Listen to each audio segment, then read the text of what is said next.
የኔና የናንተ አይን የፈዘዘው በቲክቶክ ነው። የኔና የናንተ አይን መክሊት የፈዘዘው በፌስቡክ ነው። ያለ ቁጥጥር ያለ ገደብ የምናየው ነገር በዛ። በዚህ አይናችን ክርስቶስን ነው ስናይ የምንውለው ወይስ ኃጢአት ስናይ ነው የምንውለው? በዚህ አይናችን ቅዱሳት መጻሕፍት ስናነብ ነው የምንውለው ወይስ ነገር ብቻ ስናይ ነው የምንውለው? እስቲ ከዋክብትን አይታችሁ አቤት እግዚአብሔር ስራ ድንቅ ነው ብላችሁ ማን ነው ምሽታችሁ የምትገቡት? ወይስ መሬት መሬት እያየን ነው የምንገባው? ዛሬ አይናችን ተጨንቋል፣ መክሊቱን ቀብሯል። አይናችን እግዚአብሔርን እንዳያይ ዓለም ብዙ ወጥመድ አድርጋለች። ስልካችን፣ ኢንተርኔቱ፣ ዩቲዩቡ፣ ቲክቶኩ፣ ፌስቡኩ፣ ማህበራዊ ሚዲያው ቀኑን ሙሉ አይናችን ምን ላይ ተተክሎ ነው ያለው? ስክሪን ላይ ተተክሎ ነው ያለው። ክርስቲያኖች አይናችን እረፍት የለውም።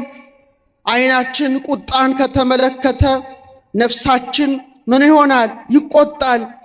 አይናችን ርኩሰትን የሚመለከት ከሆነ አይምሮአችን ይረክሳል፣ መክሊቱ ተቀብሯል። አይናችን ፍርሃትን የሚመለከት ከሆነ ነፍሳችን ይደክማል።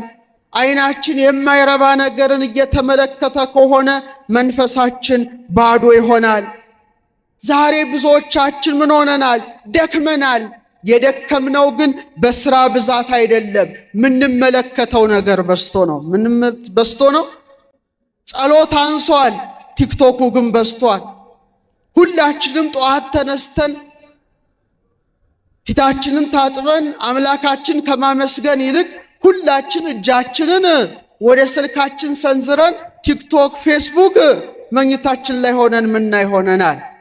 በሰላም ያሳደረንን አምላክ ከማመስገን ይልቅ አይናችን መክሊቱን ስክሪን ውስጥ ቀብሯል፣ ተቀብሯል መክሊቱ። እግዚአብሔር በአይናችን ይጠይቀናል። የአይናችንን መክሊት የቀበረው ምንድነው? ምስል ነው። ምንድነው አልኳችሁ? የምናየው ቲክቶክ፣ የምናየው ፌስቡክ፣ የምናየው ነገር ሁሉ መክሊታችን እንዲቀበር አድርጓል። ኦርቶዶክሳውያን ዳዊት እንዲህ ይላል፣ መክሊቱን ያበዛ አይን አለውና። እስቲ አብረን እንበል። መቼ በሉ እስቲ። አይሰማም። መቼ ታጽናናኛለህ እያልኩ አይኖቼ ስለ ቃልህ ፈዘዙ ይላል መዝሙር 118:82 አይኖቼ ስለምን ፈዘዙ? ስለ ቃልህ ፈዘዙ ይላል። የኔና የናንተ አይን የፈዘዘው በቲክቶክ ነው። የኔና የናንተ አይን መክሊት የፈዘዘው በፌስቡክ ነው። የኔና የናንተ አይን የፈዘዘው ስክሪን በማየት ነው። ዛሬ ውዳሴ ማርያም ለመጸለይ አይናችን እንባ እንባ ይለዋል፣ እንቅልፍ እንቅልፍ ይለዋል። 24 ሰዓት ወሬ ለማየት ግን አይናችን እንደ እሳት ይንበለበላል። ይሄ ማለት የተቀበረ መክሊት ነው። እግዚአብሔር አይንን የሰጠን ብዙ ነገር እንድናበዛበት ነው። ቅዱሳት መጻሕፍት እንድናነብበት፣ ቅዱሳት ስዕላትን እንድናይበት። ምን እንድናይበት? ከመትፌሳ ሕፃን ሶበይሬ እሞ እትፌሳ አንሰ ስዕለኪ በርእዮ ተሳልሞ።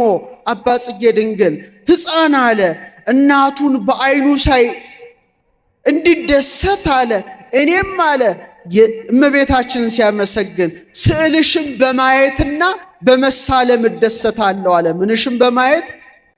አይናችን ቅዱሳት ስዕላትን ማየት አቁመዋል። እናንተ የማታስተውሉ የገላትያ ሰዎች ኢየሱስ ክርስቶስ እንደተሰቀለ ሆኖ በፊታችሁ ተስሎ ነበረ፣ ለእውነት እንዳትታዘዙ አዚም ያደረገባችሁ ማን ነው ይላል። ስለዚህ አይናችን የተፈጠረው ቅዱሳት መጻሕፍትን እንድናይ፣ የሥነ ፍጥረትን ውበት እንድናይ ነበረ። ዛሬ ከዋክብትን አይቶ እግዚአብሔርን ማድነቅ ቀርቷል።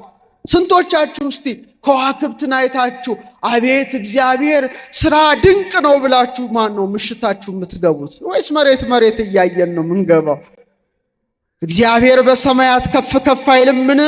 ከዋክብትም እንዴት ከፍ ከፍ እንዳሉ ተመልከት ይላል ኢዮብ 22:12 ከዋክብት ከፍ ከፍ እንዳሉ ተመልከት ይላል። እግዚአብሔር ለሰው ስንት እግር ሰጥቶታል? መልሱ። 2 ነው 4? ለውሻው፣ ለፈረሱ፣ ለቀበሮ ስንት እግር ሰጥቶታል? 4። ለምን? ከርከሮ ፈረሱ በቅሎ 4 እግር ነው ያለው። 4 እግር ስለተሰጠው መሬት ነው የሚያየው። ሚግጣውን ሳር ሚጠጣውን ውሃ ፍለጋ አይኑ መሬት ተተክሏል። ሰው ግን እግዚአብሔር ሲፈጥረው እንደ ዘንግ መልምሎ እንደ ሸት ፈልፍሎ ቀና አድርጎ የፈጠረው አይናችን ወደ ሰማይ እንድናይ ያደረገን አባታችን ሆይ በምን የምትኖር ለመብል ለመጠጥ ለሆድ ብቻ አይደለም የተፈጠር ነው። አይናችን እንደ እንስሳ እህል እያየ ብቻ እንዲኖር አይደለም። ቀና ብሎ ሰማያትን አይቶ ፀሐይን አይቶ እውነተኛውን ፀሐይ እግዚአብሔርን እንዲያመሰግን ነው። ስለዚህ አይናችን ሰማያት ስላላየ የሥነ ፍጥረትን ውበት ስላላደነቀ ለተፈጠረበት ዓላማ ስላልዋለ መክሊቱ ተቀብሯል። አይናችን መክሊቱን የሚያተርፈው ምንድን ነው? ኃጢአትን ከማየት ስንሸሽ ነው። አይናችን በብዙ ነገር ረክሷል። ኦርቶዶክሳውያን አይናችን ውስጥ ብዙ ኃጢአት ገብቷል። ክፉ ነገር ይመጣል። ለዛ አይናችንን ስንዘጋ፣ ለእውነት አይናችንን ስንከፍት፣ ለወንጌል አይናችንን ስንከፍት፣ ለክርስቶስ አይናችንን ስንከፍት፣ ይህ ጥበብ ነው፣ ይህ ታማኝነት ነው፣ ይህ መክሊት ማትረፍ ነው። ስለዚህ ኦርቶዶክሳውያን ዛሬ ብዙዎቻችን የአይናችን መክሊት የቀበርነው ምንድን ነው? ሁሉንም ነገር እናያለን። እየሰማችሁ ነው። ፊልተር እንኳን አናደርግም። ያለ ቁጥጥር ያለ ገደብ የምናየው ነገር በዛ ደግሞ ኃጢአት በአይናችን ውስጥ ገባ።